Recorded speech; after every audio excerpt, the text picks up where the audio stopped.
जी हैं चंद सांसें या नबी तशरीफ ले आओ कि रस्ता तक रही है आपका बीमार की चौखट। आज तो मिजाज बना लिया लोगों ने मैरिज हॉल में शादी करने का, शर्म नहीं आती है? फैशन चल रहा मैरिज हॉल में। ओ भाई, अल्लाह तौफीक दे तो बेटी को अपनी टूटी चौखट से रुखसत कर देना महलों के साथ। अगर अल्लाह तौफीक दे बेटी को अपनी चौखट से रुखसत कर महलों के ख्वाब ना देख कि मैरिज हॉल में बड़ी शान वाली बिल्डिंग होगी। हमने यहाँ तक तमाशे देखे, मैरिज हॉल में वो कौन सी बदतमीजी थी जो नहीं थी। एक शरीफ आदमी वहां खाना तक नहीं खा सकता, नहीं खा सकता एक शरीफ आदमी खाना। और लोग कहते हैं कि हमने इज्जत के काम किए, हमने तरक्की की है। वो जानवरों की तरह हाथ में पलट लेना, वो कितना अच्छा दौर था। मेहमानों को बैठाया जाता था, इज्जत से खिलाया जाता था, ये हमारी शराफत का हिस्सा था। आज थाल लगा दिए, कितना बड़ा फर्क आया। पहले खिलाने वाले चल के जाते थे खाने वालों के लिए लेकर के, आज खाने वाले जाते हैं, खिलाने वाले खड़े रहते हैं। ये दौर अजीब नहीं है? दूसरी खराबी मैं तुम्हें बताऊं, एक खराबी ये है, हमने देखा वो कैमरा लिए खड़ा है, बना रहा वहां पे वीडियो है। दुल्हन का कमरा किधर है? पूछ रहा बेगैरत, दुल्हन का कमरा किधर है? तो कलमा पढ़ने वाले जिनकी बेटी है वो कहते हैं वहां चले जाओ, वो हमारी बहन बेटी है, हया कर। अल्लाह ने तेरी नजरों में तो हया के पर्दे डाले थे, और तुझे तो मुस्तफा की बारगाह से दी हुई गैरत दी गई थी, और तू इतना बेगैरत हो गया कि कैमरे वाला पहले देख रहा है जिससे साथ निकाह वो बाद में देख रहा है। और जब वो मैरिज हॉल से निकल के चलती है, वहां पे हजारों बेगैरत खड़े होते हैं। हाँ, सबकी नजरें दुल्हन के कपड़ों पे होती हैं, उसके लिबास पे होती हैं। जानते हो अगर इस हाल में बेटी जाएगी तो उसके दामन में नेमतें नहीं होंगी बल्कि हजार लानतें लेके जाती है। जिस दरवाजे पे जाके कदम रखती है नहूसतें बरस जाया करती हैं। अल्लाह तौफीक दे तो बेटी को टूटी चौखट से रुखसत कर देना। खुदा की कसम, जब वो वहां दुल्हन बनेगी तो वो दीवारें हैं जिन दीवारों ने उसे सजदा करते देखा है। ये वो सहन है जिस सहन ने इसके सजदों को याद किया है। ये वो छत है जिसने इसकी जबान से कभी कुरान सुना है। ये वो मकान है कभी जिस मकान में इसमें बैठ करके अल्लाह की इबादत करती थी। जब ये घर से रुखसत होती है तो दीवारें अलग दुआएं देती हैं, छत अलग दुआ देती है, सहन अलग दुआ देता है। खुदा की कसम, जब बेटी बाप की दहलीज से जाती है तो लानतें नहीं हजार रहमतें लेके जाती है। और जिस घर में कदम रखती है इधर इसके कदम आया करते हैं, उधर आसमान से रब का करम बरसना शुरू हो जाए। सुभान अल्लाह, सुभान अल्लाह। बहुत अच्छा मिजाज बना लिया मैरिज हॉल से रुखसत करने का। बेटियों हया करो। ओ भाइयों, तुमसे भी गुजारिश है, कम से कम बेटियों को गैरत के कपड़े खिलाओ। मेरे फैशन में ना डूबो, अपनी बेटियों की इज्जत की फिक्र करो, इनकी आबरू की हिफाजत करो। और तुम्हें तो इज्जत दी है इस्लाम ने, तभी तो पर्दा दिया। मुझे बताइए, उन लोगों से एक सवाल है जो कहते हैं औरत का इस्लाम ने हक मारा। फ्लाइट में अक्सर तकरीर करने वाले सफर करते होंगे, मैं भी बैठ जाता हूँ कभी कभार, लेकिन वहां जाके देखिए आप, टिकट चेक करने वाली लड़की, आपको पानी पिलाने वाली लड़की, खाना खिलाने वाली लड़की, हर जगह आपको लड़की मिलेगी। मैं सोचने लगा या अल्लाह, अजीब तरक्की है। जो लड़की अपने शोहर की खिदमत करने को ये कहे कि बोझ है, वो पूरा दिन हजारों आदमियों की खिदमत कर रही है, तब उसे थकन महसूस नहीं होती। आदमी 3 बार कह दे कि बीबी पानी चाहिए, कह दे उठ के ले आ, कहते हो ये इस्लाम ने हक मारा। मुझे बताए, एक शोहर की खिदमत ज्यादा थी या हजार लोगों को शोहर की तरह हैंडल करना पड़ता है, वो ज्यादा बेगैरती होती है? सोचो तो सही। आप अगर गाली भी बकते फ्लाइट में फिर भी मुस्कुराना है, इसलिए कि उन्हें पैसे इस चीज के दिए जा रहे हैं। कभी कभी ऐलान होते हैं ना हर फ्लाइट में, क्या आपके इसमें इतनी ये लड़की है, ये लड़की है। जब किसी मुस्लिम लड़की का नाम आता है ना तो दिल दुखने लगता है। हमारे हुजूर का कलमा पढ़ने वाली और ये नौकरी कर रही है। खुदा ने तेरी नौकरी तो कुरान की लगाई थी, तेरी नौकरी नमाज की लगाई थी, मगर क्या कहूँ उस कौम से जो फोन करके कहती है हजरत मेरी बीवी ने मन्नत मांगी थी फला मजार पे जाके चादर चढ़ाऊंगी, मेरी बीवी ने मन्नत मांगी थी फला मजार पे जाके पतीला बनवाऊंगी। मुझे हैरत होती है हमारी बेटियां ये मन्नतें मांगती हैं कि उस मजार पे चादर चढ़ाऊंगी। और इस्लाम की शहजादी तुझे पता नहीं है, जब तू घर से कदम निकालती है और बेपर्दगी के साथ निकलती है तो जैसी तेरा कदम निकलता है उसी वक्त साहिब मजार की लानत तुझ पे होना शुरू हो जाती है। तुझसे किसने कह दिया कि वो तेरे पतीले और मजार से राजी होगा, तेरी चादर अगरबत्ती से राजी होगा? काश क्या ही अच्छा होता, तुझे नजर माननी होती तो कहती या अल्लाह ये काम कर दे, तेरी बारगाह में 10 रकात नमाज पढ़ूंगी। क्या ही अच्छा होता, तू ये कह देती या अल्लाह ये काम कर दे, 10 पारे कुरान की तिलावत करूंगी। या अल्लाह ये काम कर दे, तेरी रजा के लिए 3 रोजे रखूंगी। खुदा की कसम तेरा काम भी हो जाता, खुद काबे वाला भी राजी हो जाता, मदीने वाला भी राजी हो जाता। सुभान अल्लाह। नारे तकबीर, नारे रिसालत, इस्लाहे माशरा कॉन्फ्रेंस, नारे तकबीर। बहुत अच्छे। कुछ बेगैरत पीरों की वीडियोस आ रही हैं, सजदे करवा रहे हैं बेहया कहीं के, पैर से हटा ही नहीं सकते, लोग नाक रगड़ रहे पैरों में। तो मुझे बता तो सही, जिसे रब के आगे सर झुकाने की तौफीक ना हुई वो पीर के आगे गर्दन झुका के क्या दुनिया का हुक्मरान बन जाएगा? कामयाब वही है जिसे अल्लाह की बारगाह में सर झुकाने का सलीका आता है। ये याद रखना, मैं कहता हूं अगर रब से तुमसे रूठा है, वो तुमसे नाराज है, एक पीर नहीं 100 पीरों के तावीज इकट्ठे करो और इतने मोटे थैले में सिलवा के गले में डाल, अल्लाह की कसम कोई फायदा नहीं होगा। फायदा तभी होगा जब काबे वाला भी राजी होगा, मदीने वाला भी राजी। सुभान अल्लाह, सुभान। ये याद रखना, पीर परस्ती छोड़ो, खुदा परस्ती करो। क्या हमें ख्याल आया हमारा रब नाराज है कि हमसे राजी है? हम तो सोचते हैं अगर वो नाराज होता तो हमारी बिल्डिंग न गिरा देता, हमें चैन से खाने क्यों देता?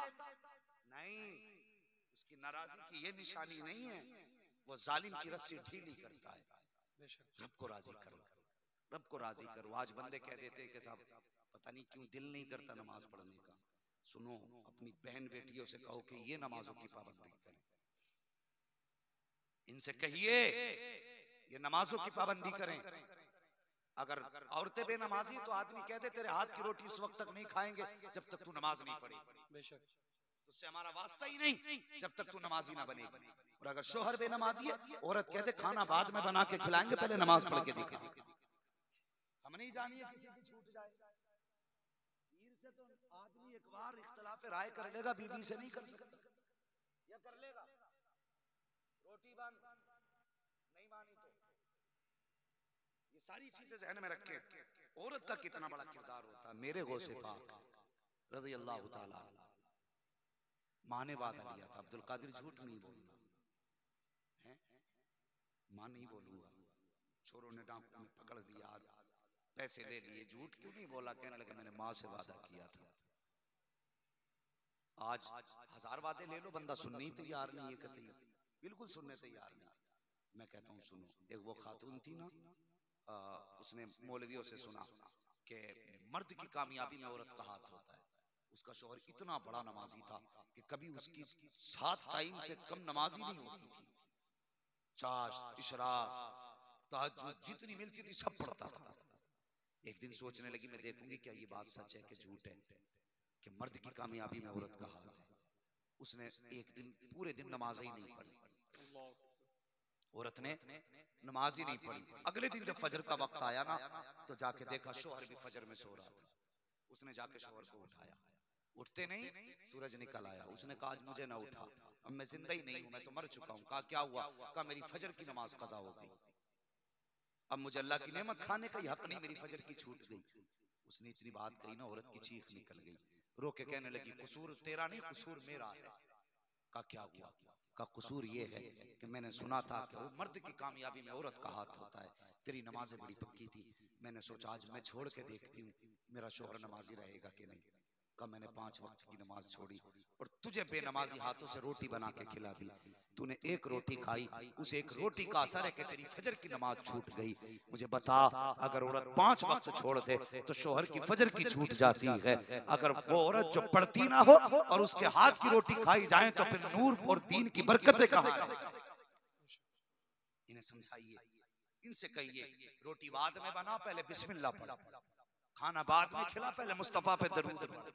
कोई ज्यादा बड़ा तो काम नहीं दरूद पढ़ना, बिस्मिल्लाह भी छोटा सा काम है, लेकिन आदत बनाएं बच्चों की। मेहरबानी करें, इन्हें पर्दे की तलकीन करें। नबी की बेटी सैयदा फातिमा, जब पता चला ना मेरे बाप गार में है, सुने आपने वो 72 पैबंद, 70 पैबंद, 72 पैबंद, 17 पैबंद, जो भी है 17 पैबंद मानिए, वो चादर आपने डाली और डाल के जब घर से निकली, दाएं बाएं औरतें थी, अकेली नहीं गई थी, औरतों की झुरमुट में गई। और जब वो गार के दरवाजे पे पहुंची, सारे सहाबा बाहर आ गए, हुजूर की बेटी अकेली अंदर गई और जाने के बाद बैठ गई, बाप के कदमों पे हाथ रख के कहने लगी, बाबा लौट चलिए, बाबा लौट चलिए। हुजूर ने फरमाया, फातिमा आज मेरा और मेरी उम्मत का मामला आ गया है। कि नहीं जाएंगे बाबा? का नहीं, उस वक्त तक नहीं जाऊंगा जब तक मेरी उम्मत के हक में कोई हतमी फैसला नहीं आ जाता है। सैयदा फातिमा ज़हरा की चीख निकल गई, रो के कहने लगी, बाबा आपके बगैर मदीना अच्छा नहीं लगता है। हसनैन करीमैन भी परेशान रहते हैं। अल्लाह अकबर, लौट चले बाबा। मेरे हुजूर ने फरमाया था, फातिमा आज मेरा और मेरी उम्मत का मामला है, आज मुझसे जिद ना करो। अल्लाह अकबर, अभी इतनी बात कही थी कि हजरत फातिमा ज़हरा ने एक खातून के जरिए हजरत अली को अंदर बुलाया। कहा, अली, कहा जी जाओ अबू बकर से वादा लो। कहा, कौन सा वादा? कि हुजूर की उम्मत में जितने बूढ़े दुनिया से रुखसत होंगे, वादा करें उस वक्त तक अबू बकर जन्नत में नहीं जाएंगे जब तक बूढ़े बख्शे नहीं जाएंगे। कहा ठीक है। हजरत अली ने वादा लिया, फिर हजरत अली से हजरत फातिमा ने वादा लिया, तुम ये वादा लो कि उस वक्त तक जन्नत में नहीं जाओगे जब तक सारे जवान जन्नत में नहीं जाएंगे। हजरत अली ने ये वादा किया। कहा, हुजूर अब तो सजदे से सर उठाइए। मेरे हुजूर फरमाते हैं, फातिमा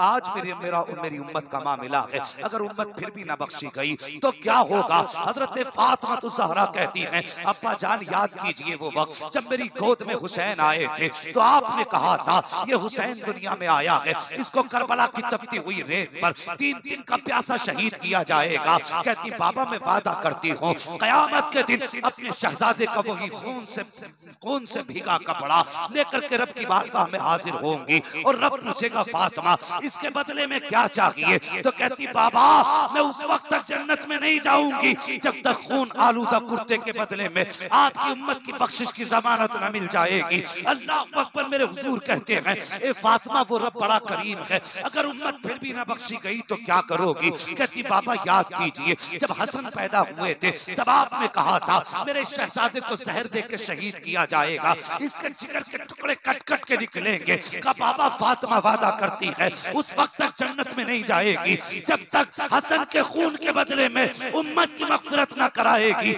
मेरे हुजूर फरमाते हैं, ए फातिमा रब बड़ा करीम है, अगर उम्मत फिर भी न बख्शी गई तो क्या करोगी? सैयदा तय्यबा ताहिरा आबिदा साहिदा नबी की शहजादी हजरत फातिमा ज़हरा कहती है, ए अब्बा जान जब रब नाराज हो जाता है, बंदे की नहीं सुनी जाती है, तब हुक्म ये है कि पैर नंगे कर ले, सर से टोपी उतार ले। का बाबा आज फातिमा अपने सर से चादर उतारेगी और उसके बाद रब से दुआ करेगी। इतना कहने की देर थी कि इतने में जिब्रील अमीन आ जाते हैं, कहते महबूब बेटी दरवाजे पर आई है, सवाली बन के आई है, बेटियां दरवाजे से खाली नहीं जाया करती है। ए महबूब जो फातिमा कह रही है कबूल फरमा लीजिए। का फैसला क्या है? तब जिब्रील ने कहा था, या रसूल अल्लाह रब फरमा रहा है कि कयामत का दिन होगा, नफ्सी नफ्सी का आलम होगा। ए महबूब जिसको तू अपना कहता जाएगा हम उसको जन्नत की जमानत देते जाएंगे। नारे तकबीर, नारे रिसालत, उलमाए अहले सुन्नत मसलके आला हजरत इस्लाहे माशरा कॉन्फ्रेंस हजरत अल्लामा मुफ्ती हम्माद साहब किबला, नारे तकबीर, नारे रिसाल। तुम्हारे ही लिए था ए गुनाहगारो सियाकारो, ये शब भर जागना और रात भर रोना मोहम्मद का। हाँ मेरे जवान उठो, हुजूर से प्यार करो, अपने नबी से प्यार करो। कायनात में हमें हुजूर से ज्यादा प्यारा कोई नहीं। समझ रहे मेरी बात? हुजूर से प्यारा, सारे बोले हुजूर से प्यारा हुजूर से प्यारा कोई नहीं। बच्चों को समझा दो, जिएंगे तो हुजूर के लिए और मरेंगे तो सारे बोले मरेंगे तो हुजूर के लिए। हुजूर के लिए। ये जालिम क्या समझते हैं जो अपने दिल में हंसते हैं। अभी तो करबला का आखिरी मैदान बाकी है, अभी तो करबला का आखिरी मैदान बाकी है। खुदारा हुजूर की इज्जत के तहफ्फुज के लिए उठें। जवानों, जितनी भी गलत आदतें हैं खत्म करें। अल्लाह तौफीक दे। मेरे जवान, एक बात कह के मैं बात खत्म कर लूं। अपने चेहरे पे मुस्तफा की सुन्नत सजा लो, अपने चेहरों पे दाढ़ियां सजा लो। लगना चाहिए, बताना ना पड़े नाम क्या है। देखने वाला देख के पहचान ले मुस्तफा का गुलाम आ रहा है। सुभान अल्लाह, सुभान अल्लाह। हाँ, आज लोग कहते हैं कि बेटियों ने दुपट्टे ओढ़ने बंद कर दिए। मैं कहता हूँ हाँ जवान, बेटियां दुपट्टे ओढ़ना शुरू कर देंगे, तुम टोपियां ओढ़ना शुरू कर दो। सिर्फ जुमे जुमे को टोपी ना लगाया करो, जब तक जागते रहा करो टोपियां सर पे रखा करो। ये हमारी पहचान है टोपियां। अपने चेहरों पे टोपियां सजाओ, चेहरों पे, अपने सरों पे टोपियां, चेहरों पे दाढ़ियां सजाओ। हुजूर से प्यार करो। और एक बात और आखिर में कह के गुजर जाऊं, मेरी बात बहुत गौर से सुनना। ये अक्सर हमने एंट्री की अंदर तो लोग चिपट गए ऐसे जैसे हाथ तोड़ ले। अगर मौलवी प्लास्टिक का होता तो कई बार बिखर गया होता, हाँ, कई बार बिखर गया होता। लेकिन सुनिए, उलमा का हाथ चूमना फख्र की बात है, इज्जत की बात है। लेकिन इससे ज्यादा जरूरी है माँ बाप के हाथ चूमना। समझ रहे ना? इससे ज्यादा जरूरी है माँ बाप के हाथ चूमना। अगर मैं कहूँ माँ बाप से कितने लोग प्यार करते हैं तो यकीनन अक्सर हाथ उठा देंगे। लेकिन अगर मैं पूछ लूं कितने लोग माँ बाप से पूछ के आए तो शायद मुश्किल से 8-10 उठा पाए। कोई हाथ ना उठाए। मैं नहीं चाहता कि किसी के राज से पर्दा उठाया जाए। तो यार, जब रब होकर के बंदे के गुनाह नहीं खोलता तो मौलवी होकर कैसे बंदे के गुनाह खोले भाई? तो कभी हाथ ना उठाया करो। जो बात कहनी अपनी कह जाओ, रह गई बात अमल की तो अमल अल्लाह की तौफीक से। घर से निकला करो जवानों, माँ बाप से पूछ के निकला करो। मैं बड़ा खुश हुआ, बहुत खुशी हुई मुझे कि ये हमारे क्या नाम है हसन भाई, इनके वालिदैन को मैंने देखा, उनसे मिला मैं। बड़ी दुआएं उन्होंने अपने बेटों को दी। मेरे हुजूर ने फरमाया जो बंदा इस हाल में दुनिया से आए कि उसके माँ बाप उसके हक में दुआ कर रहे हैं या उसके माँ बाप ने जिंदगी की आखिरी लम्हात में औलाद के हक में दुआ की हो, हुजूर फरमाते हैं जब कयामत का दिन होगा सब जन्नत को तलाश करेंगे और मैं उस बंदे को तलाश करूंगा जिसके हक में माँ बाप ने दुआ की हो। सुभान अल्लाह, सुभान अल्लाह। अल्लाह अकबर। ये कोई छोटी बड़ी खुशखबरी नहीं, बहुत बड़ी खुशखबरी है ये। हम कितने लोग बाप से प्यार करते हैं? अभी हाथ उठवा लें कि जितने लोग माँ बाप से प्यार करने वाले हैं वो जरा हाथ उठा दें। भाई इस्लाम हाशमी अगर पढ़ना शुरू, नहीं हाथ नीचे कर बेटे, मैंने मना कर दिया, मैं बात बता रहा हूँ। इस्लाम हाशमी कहते हैं मैं माँ के ताल्लुक से शेर पढ़ रहा हूँ तो बंदे नोट उड़ा देते हैं ताकि इन्हें पता चले कि ये माँ बाप से प्यार करता है। मैं कहता हूँ यार मौलवी को दे, तेरी मर्जी अच्छी बात है, लेकिन जरा दिल पे हाथ रख के सच्ची बताना, जितने मौलवी को लुटा के गया कभी एक दिन बाप पे भी ऐसे लुटाएं कि नहीं? वाह वाह वाह वाह वाह वाह, बताइए। हाँ, मौलवी को दो तुम्हारी मर्जी, लेकिन बता जब बाप ने तुझे दवा कर रहे पर उठा के दिया था बेटे इसमें की दवा ली है, तेरे मुंह पे शिकन तो नहीं पड़ी थी? तूने जेब पे हाथ मार के तो नहीं कहा था अब्बा इस हफ्ते हिसाब नहीं है?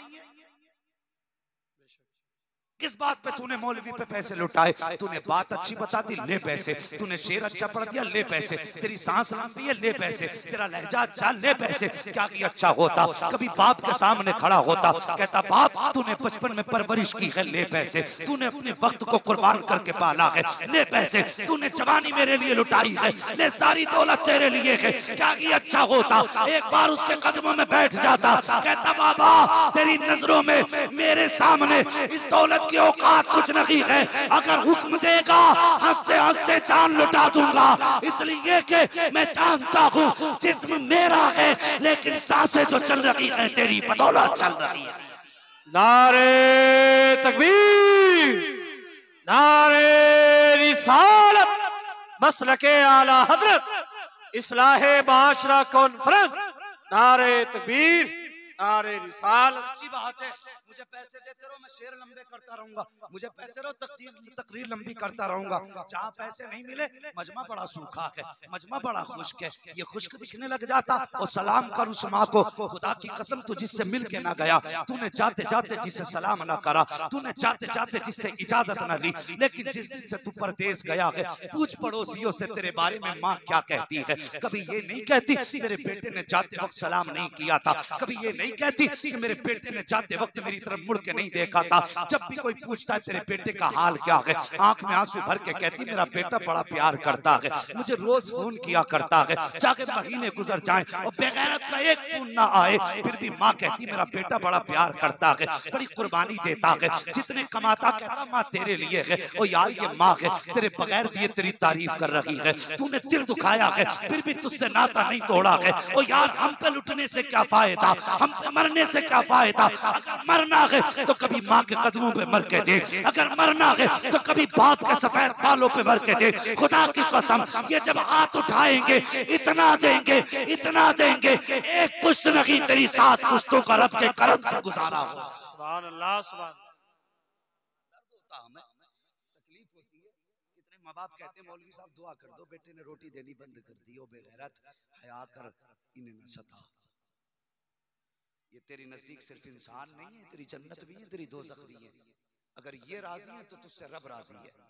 मेरे हुजूर ने फरमाया अगर तुम्हें पता लगाना हो तुम्हारा बाप तुमसे, तुम्हारा रब तुमसे राजी है कि नाराज, फरमाया सुबह उठ के बाप का चेहरा देख, अगर तेरा बाप तुझसे राजी है तो समझ ले पैदा करने वाला खुदा भी तुझसे राजी है। इससे बड़ी और कौन सी जमानत मिलेगी है? जिंदगी ऐसे गुजारो। ओ जवानों, ये पैसा ये दौलत 4 दिन की है, जिस दिन आंख बंद हो जाएगी सब खत्म, सब खत्म। ये वारिस जिनके लिए कमाते हैं ना हम, ये इसके बंटवारे पे लड़ेंगे। ये कहेगा अब्बा ने इतना बैंक बैलेंस छोड़ा, इसमें इतना मेरा। वो कहेगा नहीं तू झूठ बोल रहा है, अब्बा ने इतना छोड़ा था तूने 50 मार दिए। इसको लेकर के गोलियां चलेंगी, सर फूटेंगे, फितने होंगे। तो यार अब्बा के मरने के बाद मैंने देखा, मुझे ताज्जुब होता अपनी कौम पे, मैंने देखा 40वें की फाता में जाओ तो जितना बड़ा स्टेज है ना हजरत, इतने लंबे लंबे थाल, मतलब इतने बीच में थाल लगा दिए जाते। क्या मामला भाई? क्या अब्बा को बिरयानी भी पसंद थी, आज वो भी बनाई, अब्बा को पान पसंद था वो भी बनाया, अब्बा को रसमलाई पसंद थी वो भी लाया हूँ, और ये बिन मौसम की भिंडी अब्बा को बड़ी पसंद थी, मुझे बरेली की मंडी से मिली है, वहां से भिंडी खरीद लाया। मैं एक बात कहता हूँ यार, मरने के बाद तो तूने इतनी ख्याल कर लिया, काश तूने जीते जी अपने बाप की जरूरतों का ख्याल किया हो। मौत तो अपने वक्त पे आनी है, लेकिन कभी जिंदगी में उनकी पसंद का ख्याल किया होता, तू पलट के आता, काम से आता, परदेश से आता, जहाँ तुझे बीवी की पसंद मालूम है, बच्चे की पसंद मालूम है, ये भी तो मालूम होना चाहिए मेरे बाप को क्या पसंद है? ये तो पता होगा ना बाप को क्या पसंद है। काश छोटी सी थैलिया में वो भी ले आता जो बाप को पसंद है, घर में आता सलाम करता, बाप की गोद में रख के कहता बा तुम्हें बड़ा शौक है इन चीजों का, लो खाओ। खुदा की कसम बाप बड़े खुददार होते हैं, माँ बड़ी खुददार होती है, ये खाते बाद में है, हाथ पहले उठा देते हैं, कहते या अल्लाह मेरे बेटे ने मेरा ख्याल रखा है, अपनी रहमतों से इसका इंतजाम फरमा दे। ये माँ बाप होते हैं। तो जवानों, आज किस महफिल में आए हो, खुदारा किसी का हक ना खाओ, किसी को सता के ना जाओ, हुजूर से प्यार करो, हुजूर से इश्क करो। अगर कोई हुजूर के खिलाफ जबान खोले और तुम मौजूद हो तो फिर जिंदगी की परवाह ना करो, ये तो जानी है ना, फिर उससे बेहतर मौत कौन सी होगी जो हुजूर के नाम पे आ जाए। सुभान अल्लाह, सुभान अल्लाह। उससे प्यारी भी कोई मौत हो सकती है? ओ यार हमारी तो जवानी ही हुजूर के लिए है, हमारी तो जिंदगी हुजूर के लिए है, हम तो मर के भी इसलिए कब्र में जाते हैं मुस्कुराते हुए कि वहां हुजूर का दीदार होगा। तो फिर जीते जी हुजूर के नाम पे अगर जिंदगी लुट गई तो फिर इससे कौन सी बेहतर बात हो सकती है? हुजूर से प्यार करो। आप बड़े अच्छे लोग हो, मुझे उम्मीद है इंशाअल्लाह बाप की इज्जत करेंगे इंशाअल्लाह। गर्दन ना हिलाइए, तालीम का दौर है। वो दौर और था जब लोग कम पढ़े लिखे होते थे और ऐसे कहते थे, अब जबान से बोलो इंशाअल्लाह। इंशाअल्लाह बाप की इज्जत करेंगे, इंशाअल्लाह, माँ की कदर करेंगे, इंशाअल्लाह, भाइयों के हक अदा करेंगे। इंशाअल्लाह। बात याद आ गई, बता दो, अभी मेरे हैं 3-4 मिनट, अभी बुरा ना मानिएगा, अभी 3-4 मिनट है। अक्सर होता क्या है, जो बड़े भाई होते हैं वो अपने छोटों पे अपनी जिंदगी खर्च करते हैं। सुनना मेरी बात बहुत गौर से, और ये काम की बात बता रहा हूं ताकि कयामत में गिरफ्तारी ना हो। बड़े भाई में चूंकि बड़ा था, शादी हो जाती है उनकी, और फिर वो अपनी कमाइयां छोटे भाइयों को खिलाते हैं। अलग समाज नहीं होने देता, नहीं अलग मत होना, तू बड़ा है, छोटों को निभा के चल। कल जैसी छोटे की शादी हुई 10 साल के बाद, 10 साल के बाद निकाह होते ही उसने अपना बंटवारा कर लिया। इधर बड़े भाई की बेटियां जवान, जो 10 साल की बच्ची हो जाए समझ लो जवानी है, फिर कितने दिन रह गए जवानी में, तो उसे उस हाल में हमने छोड़ दिया जबकि उसका कोई सहारा नहीं था। जो कमाता रहा छोटे खाते रहे, हाँ, जब वो कमाता रहा छोटे खाते रहे, जब उसके बच्चों पे लगने का वक्त आया सब अलग हो गए। अब्बा ने भी कह दिया नहीं भाई अब अलहदा हो जाओ, सब अपने अपने घर के हो गए। वो अब्बा तू भी हया कर, अगर बेटे को अल्लाह को हिसाब देना तो तुझे भी अल्लाह को हिसाब देना। हाँ, तेरा अब्बा होना इतना बड़ा रुतबा नहीं है कि तू अपने हिसाब से बच जाएगा। बेटे को इस बात का हिसाब देना है कि तूने बाप की कितनी खिदमत की है, और तुझे ये हिसाब देना है तूने औलाद के साथ कितना बड़ा इंसाफ किया। बचेगा तू भी नहीं। खुदारा बड़ों के साथ ना इंसाफी ना करो। मैंने जिनके बड़े भाई वीआईपी गाड़ियों में चलते हैं, छोटे भाई वीआईपी गाड़ियां, नौकर चाकर उनके बड़े भाइयों को ठेले लगाते देखा है, और जब उनसे पूछा ना क्या हुआ, तो कहते सारी जिंदगी कमाई मैंने इसकी पढ़ाई पे लगाई थी, आज बच्चियां जवान हो गई, उनका सहारा कुछ नहीं है। वो हया कर, अगर तेरी वजह से कोई भाई रोड पे आ गया ना तो कोई माफ करे तो करे, लेकिन खुदा तुझे माफ नहीं कर सकता।